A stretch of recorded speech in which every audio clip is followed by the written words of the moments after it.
ஓம் ஸ்ரீ மகா பெரியவா சரணம். தெய்வத்தின் குரல் 2ஆம் பாகம்.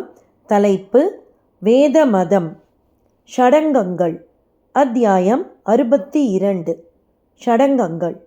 ஹிந்து மதத்தின் ஆதார புஸ்தகங்களில் வேதத்துக்கு அடுத்தபடியாக வருவது வேதத்தின் 6 அங்கங்கள். வேதத்தை ஒரு மூர்த்தியாக சொல்லும்போது அந்த வேத புருஷனுக்கு பல அங்கங்கள் இருக்கின்றன.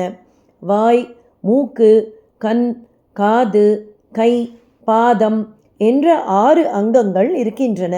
இவற்றை ஷட் 6 அங்கம், ஷடங்கம் என்று சொல்லுவார்கள். சடங்கு என்று சொல்லுவது அந்த வார்த்தையிலிருந்து மருவி வந்ததுதான். வேதமோடாறு அங்கம் ஆகினான் என்று தேவாரம் சொல்லும் 6 அங்கம் ஷடங்கமே. ஓம் ஸ்ரீ மகா பெரியவா சரணம். ஜெய ஜெய சங்கர, ஹர ஹர சங்கர.